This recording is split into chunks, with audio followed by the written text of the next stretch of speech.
जमाने पे रोए, मोहब्बत की झूठी कहानी पे रोए, कहानी पे रोए।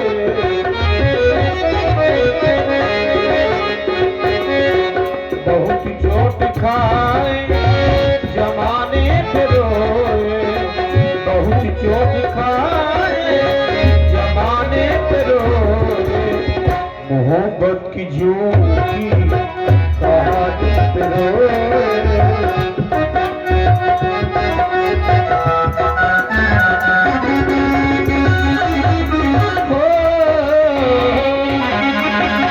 जानी सुआसरी तब पटवा जनकी बुलाए, चतुर सखी सुंदर सकली सागर चली लगाए।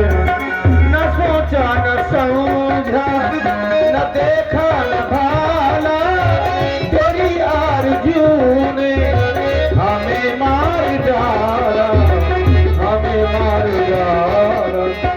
तेरी बेगुनाहों के फसाने पे रोए, मोहब्बत की झूठी कहानी पे रोए, बहुत चोट खाए जमाने पे रोए, मोहब्बत की झूठी कहानी पे रोए, कहानी पे रोए।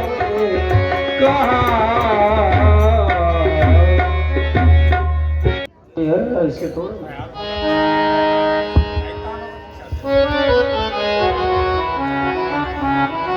उत्साह वर्षण की बात है।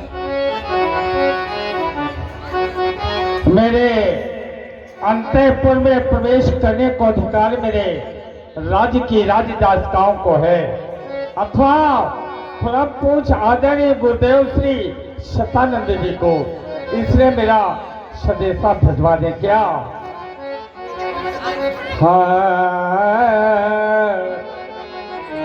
सखीन सहित सीता चलिया रे, सखीन सहित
कुमारी सिया प्यारी धीरे चलो सुखी मारी, कुमारी सिया प्यारी धीरे चलो सुखी मारी।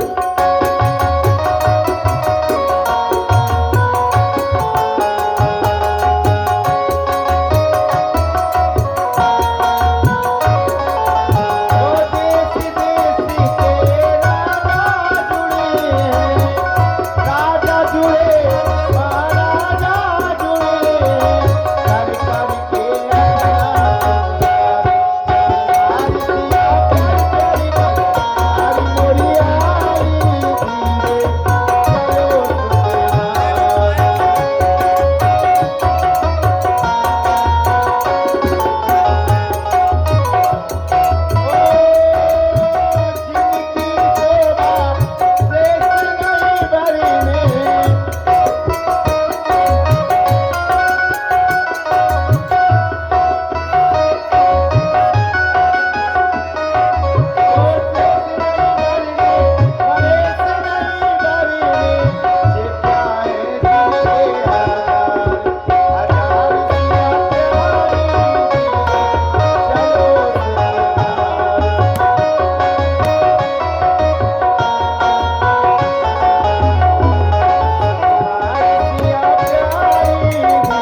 मही बिलो की बह देही सभय विनय बिनव तुझे ही तेही गणनायकी वरदायकी देवा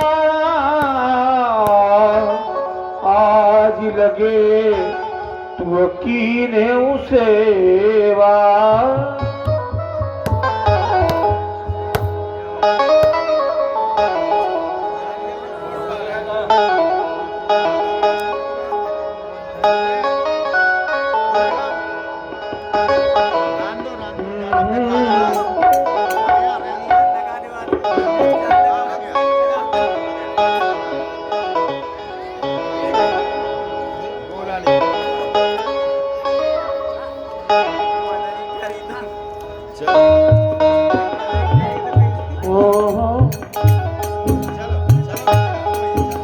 चिनगारी चिनगारी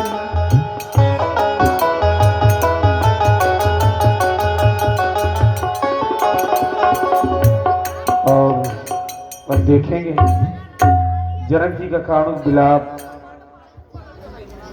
जो वर्तमान में बहुत सुंदर जनक जी के अभिनेता जिनको एक नहीं अपितु कई जनपदों में जिनकी एक ख्याति है और बहुत सुंदर जनक जी के अभिनेता हैं, बड़े सभी के स्नेही। लेकिन अभिनय क्षेत्र बात अलग है। अभिनय तो सभी लोग करते हैं, लेकिन राजा के गुण क्या होना चाहिए, राजा में क्या होना चाहिए, तो वो यहाँ देखेंगे आप लोग जनक जी के द्वारा। आप सभी लोग जानते हैं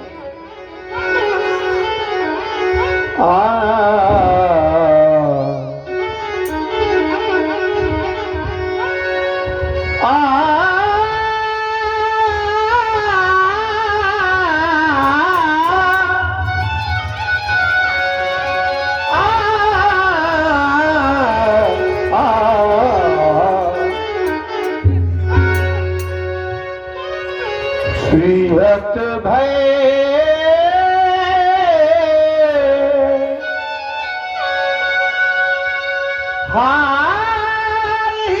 राजा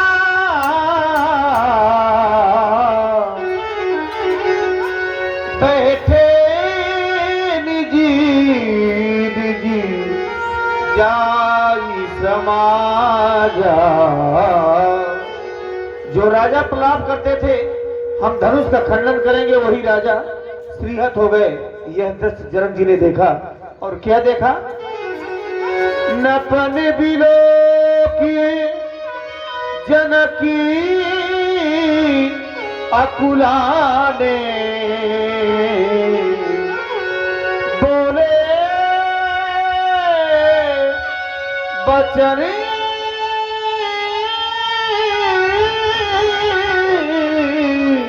रोसी जन साने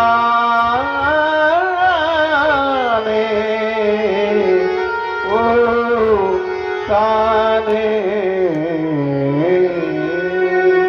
समाप्त हो गया इस अजगो पर शक्तिधारियों का शक्ति प्रदर्शन है। कोई वीर मिथिला प्रांगण में जो आकर के अपनी देवी या शारीरिक शक्ति का प्रदर्शन करे, नहीं कोई नहीं कह पाता तुम्हारे प्रतिज्ञा की पूर्ण हो जाएगी। किसके भय पर मैं भय धारण करूं? अफसोस महाअफसोसी कोलादी शतानंद याज्ञवल्क जिन्होंने ये जब दिशास के आधार पर सुंदर मंजू मुहूर्त निकाला था, क्या ये वही सुंदर मंजू मुहूर्त का लक्षण है कि कार्य अधूरा रह जाए? देर बहुत क्या वसुंधरा, मेरा सपना साकार ना हो सका। अरमान की दुनिया उलझ गई मेरी आशाओं का भुवन भास्कर कहा अस्त हो गया, कहा अस्त हो गया।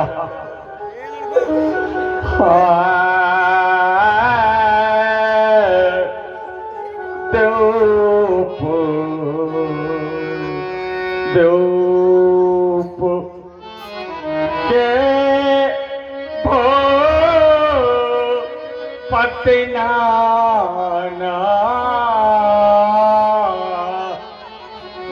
आए सोनी है में जो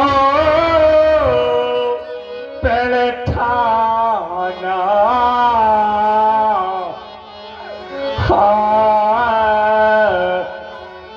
आए सोनी। मेरी प्रतिज्ञा को सुन करके देश देशांतर के नेपाल मेरी मैथिल मकशाला में आए। यक्ष गंधर्व किन्नर मुनिनाग इत्यादि सभी देव तनुज तारे मैनो जसरे होले बेपुल बेर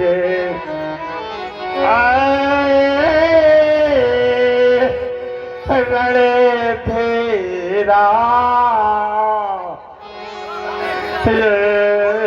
बेपुल बेर।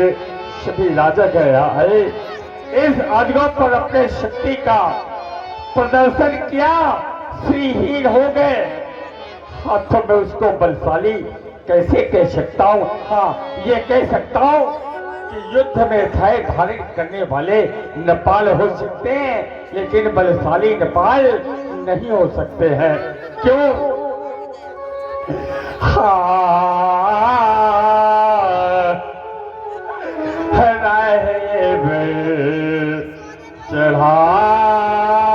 चढ़ाएब ये तो पाए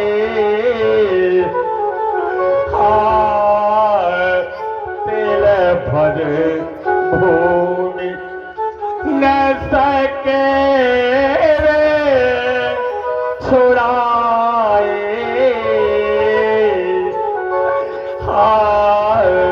तेरे भर भूमि। इसका खंडन करना तो बहुत दूर रहा, इसको लेश मात्र तेरे मात्र हिला तक न पाए। आप सभी पिता बैठे हैं, सभी माताएं बैठी है, विचार करें। किसी पिता की बेटी की बारात दरवाजे से वापस लौट जाए तो उस पिता के ऊपर क्या बीतेगा? कितना भी धैर्यवान हो, निर्धनवान हो, उस पिता का धैर्य नष्ट हो जाएगा। ये एक पिता ही नहीं अपितु राजा है, और राजा के साथ साथ एक योगी भी है। लेकिन मैं जब अपनी बेटी सीता को देखता हूँ ना तो क्या होता है?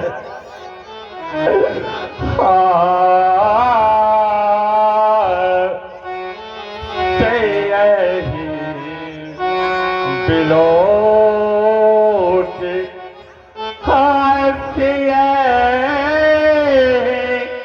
बिलो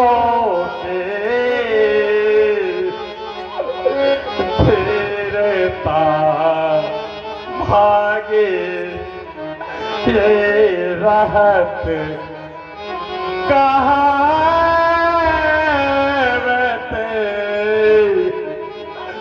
परम विरागी। मेरे भाइयों, विचार करो कि मेरी बेटी, मैं एक पिता ही नहीं, मैं एक राजा हूँ। राजा के साथ साथ मुझे संसार योगी कहता है। जब एक योगी का हृदय बेटी को देख करके धैर्य नष्ट हो जाता है तो मैं उन साधारण व्यक्तियों की बात क्या करूं? क्या करूं? पहले यदि अगर जानता मैं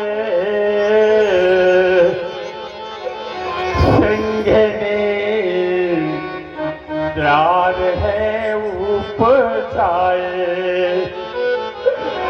और तीरों ने शान नहीं पाया,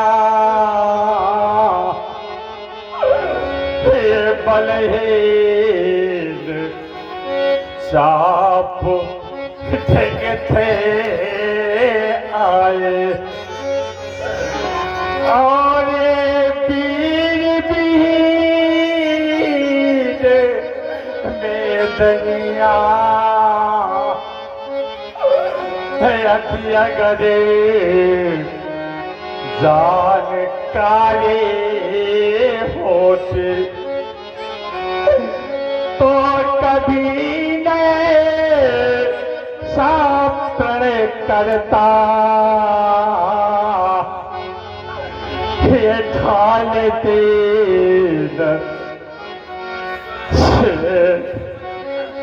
जगते मोत मेरी लाडली बेटी,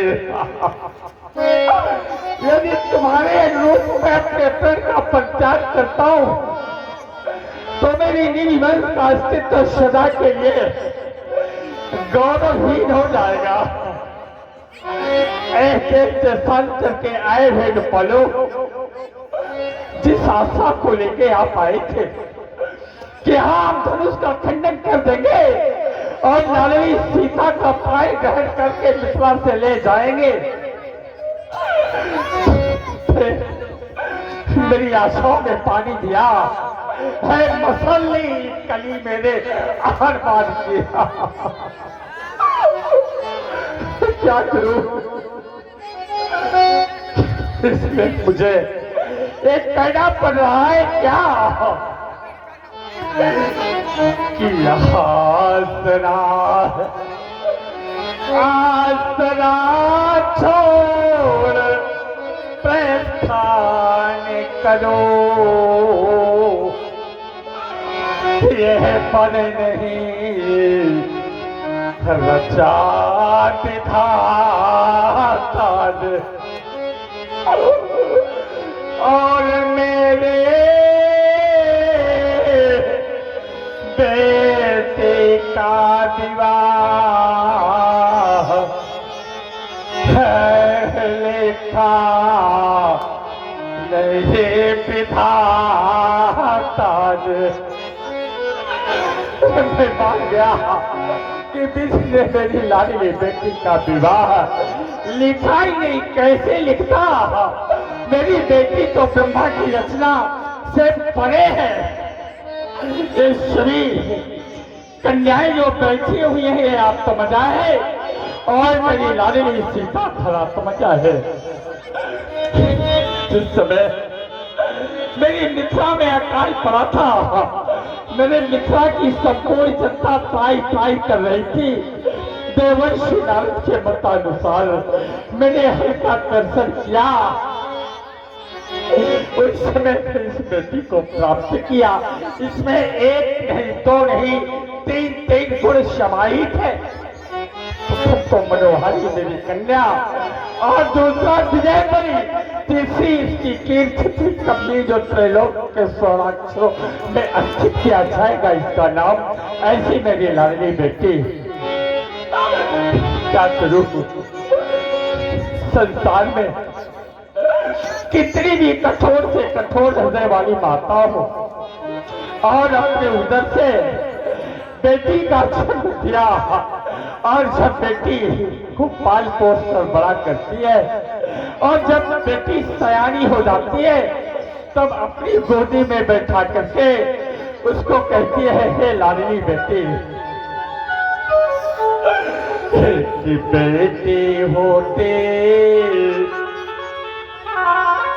बेटी हो बेड़ धाने के जो कहीं लगाए जाते हैं, और यही में कुछ समय बाद कहीं और लगा जाते हैं। बेटी का जीवन एक धान की बेल की तरह होता है, जैसे धान को आरोपित किया जाता है और वो धान की बेल जब बड़ी हो जाती है तो उसे उखाड़ कर अन्यत्र लगा दिया जाता है। ऐसे बेटी का जीवन उसकी मैया कहती है, मेरी लाडली बेटी, मुझे तुम्हें एक सुंदर वर की खोज करके सकुशल ससुराल में भेजना है, पानी भेंट कर देना है, विवाह कर देना है और इतना धन देना है कि तुम्हारा जीवन सुखमय से बीतेगा। परंतु विचार करें, आप सभी लोग बैठे हैं, सभी माताएं बैठी हैं, क्या कोई पिता अपनी लाडली बेटी को प्रसन्नता से विदा कर पाता है? नहीं। जिस समय लाडली बेटी डोली पर बैठकर विदा होते तो बड़े बड़े धनवानों के धैर्य छूट जाते हैं। उस मैया के हृदय से पूछो, जिस समय लाडली बेटी को विदा करती है क्या होता है? बेटे को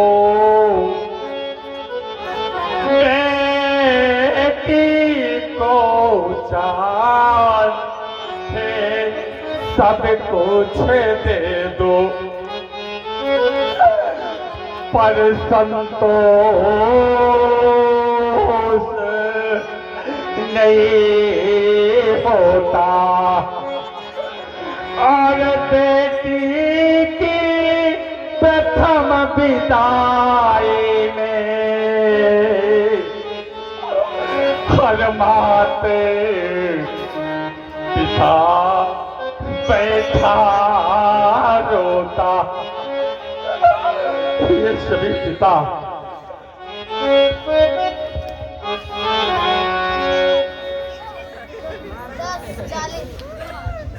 हाँ, विदेहराज जी के करुण क्रंदन को सुन करके करुणा को भी करुणा आ रही है।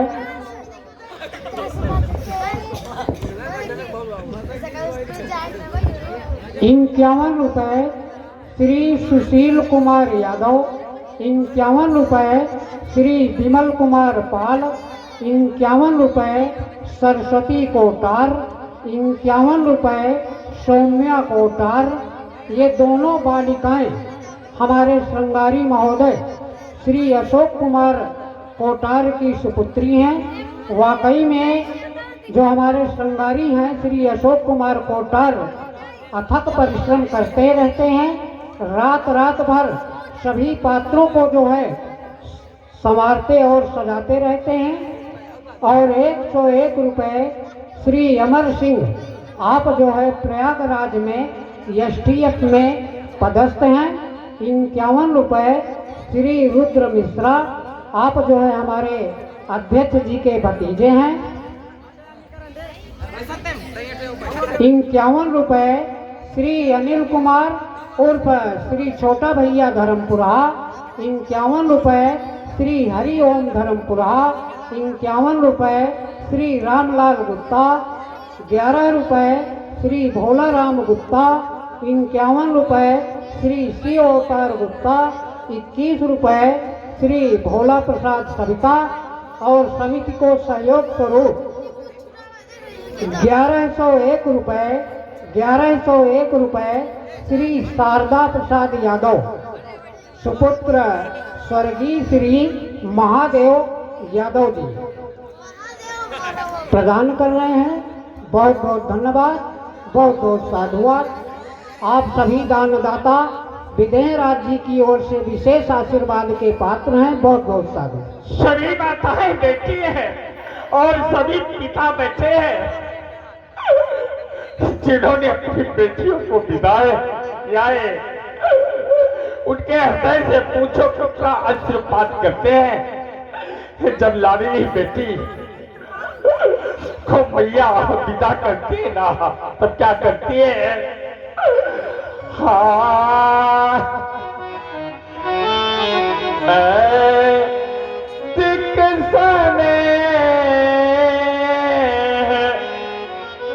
गोद बैठारी और बहुर बहुरे पूछे महतारी गोदी पर बैठा के कहती है मेरी लाडली बेटी, जिस घर को तुमने अपना माना था वो घर तुम्हारा नहीं रह गया। मात्र बचपना की तुम्हारी यादें आएंगी। जिस भैया के साथ तुम खेल खेला करते थे, तुम्हारे भैया के साथ की हुई क्रीड़ाओं की याद आएगी। और जिस समय लले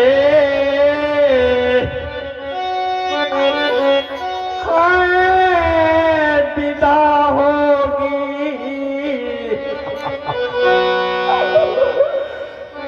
तब सोना आंगन होगा और रोएंगे तेरे बहने भैया, और रोता होगा मैया का मैंने होगा। लेकिन जिस समय तुम विदा होगी, अपनी ससुराल जाओगी ना, तो मेरी बेटी जीने आंखें जब सबकी, तब सबको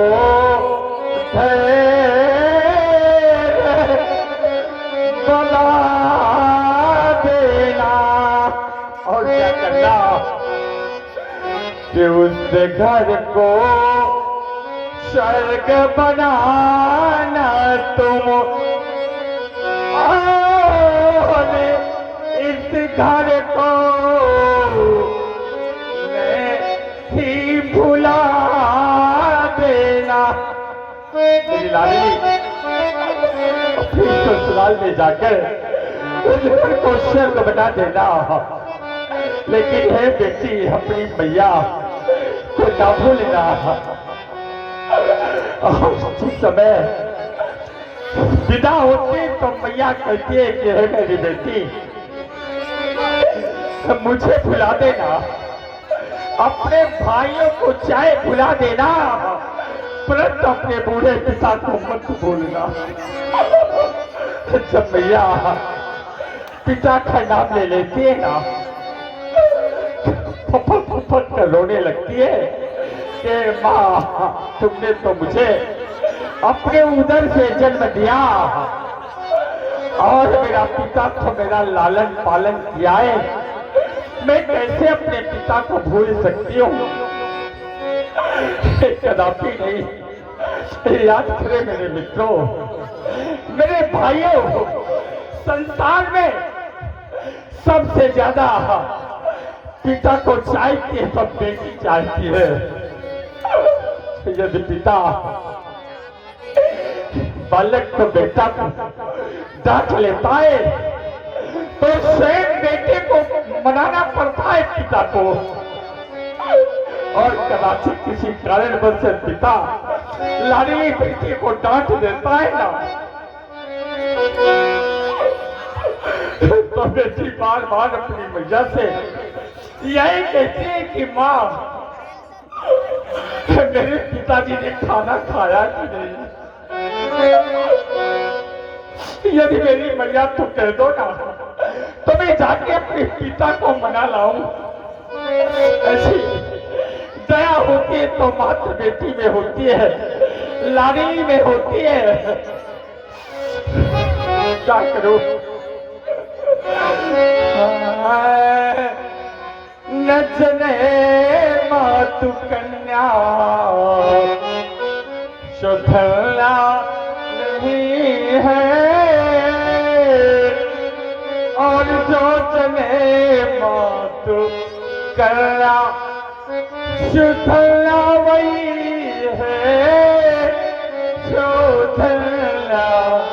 वही है जिस मैया के कोख में बेटी का जन्म नहीं हुआ, उस माँ की कोख धन्य नहीं है। और जिस मैया की कोख में लाडली बेटी का जन्म हुआ तो वो कोख धन्य मानी जाती है। आप कहेंगे महाराज कारण क्या? तो विचार करें कि आप सभी बेटा को कुल का दीपक मानते हैं। मैं भी मानता हूं कि बेटा कुल का दीपक है, लेकिन विचार करें कि यदि बेटा कुल का दीपक है तो बेटियां कुल की बातियां हैं। यदि बाती न होगी तो दीपक का कोई अस्तित्व नहीं रहेगा। बाती ना रहेगी तो दीपक कैसे जलेगा? जलेगा ही नहीं। इसलिए यदि बेटी त्याग की मूर्त है तो बेटा संघर्ष की सूरत है। प्रत्येक परिवार में बेटी और बेटा दोनों की जरूरत है। इसलिए शास्त्र को लिखना पड़ा। क्या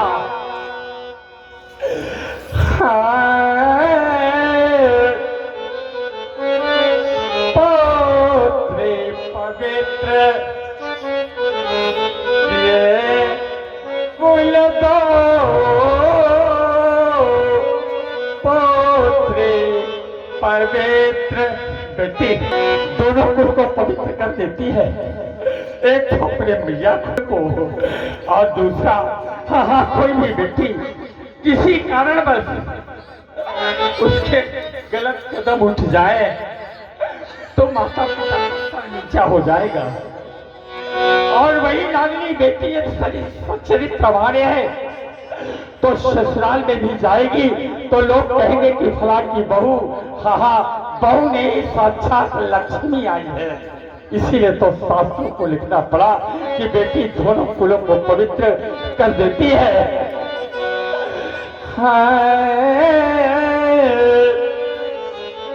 बेटी न होती, बेटी न होती तो कुछ भी न होता, न कुछ सार होता, न संसार होता।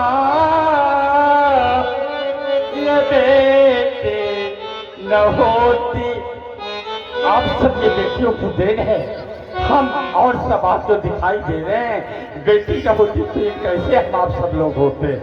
इसलिए बेटी बेटों से बढ़कर है। और मैं कहता हूं कि एक नहीं, दो नहीं, चाहे चार चार बेटों का जन्म दे दे माँ, परंतु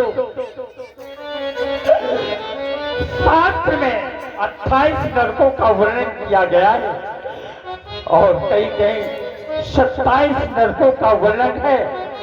और जब बेटी का बेटा अरे बेटा अर्थात नाती जब गया पिंड धाम करने जाता है ना, तब मात्र 3 पुरुषों के पुरखों का तर तारण करने की क्षमता रखता है। परंतु वही बेटी का बेटा अपने ननिहाल में जाता है और गया धाम पिंड करता है तो 27 पीढ़ियों के पुरखों का तरण तारण करने की क्षमता रखता है। इसीलिए वो माँ की कोख धन्य है जिस पर बेटी का जन्म दिया गया। मेरी बेटी क्या करूँ आज मिथिला में बेटे सजे रह गए, आज मिथिला में बेटे सजे रह गए। मैंने सोचा था भाग्यवाले क्या हो गया, कोई पर ना मिला लली के लिए योग भी नहीं किया, साध न भी किया, फिर बिलाई की मंगिया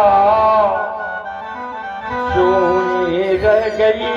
जाओ मेरी बेटी अपनी मैया सुनैना को समझा देना, अपने को वीर नहीं कहेंगे ना तो मैं से कोई वीर नहीं, मैं जान गया सौ करके है वीर नहीं ना। देर में ही तुम सब पर आज से धो करके मैंने प्रण गठित करार किया, अनेक प्रदर्शन और उसका कायल हो गया। दुखिया ज्ञात हुआ होता तो कभी न प्रण ऐसा करता, क्यों भार कलंकित करवाता, क्यों पीड़ा हृदय अच्छे भरता। इसलिए पंडाल के प्रभाग से चले जाओ। जनक भजन सुर श्रमना नारी देख जानकी भय दुखारी। माखे लखन कुटिल भई भऊ है, रदपुट फरकत नैन रिसऊ है। चलाओ ना जल्दी। कहीं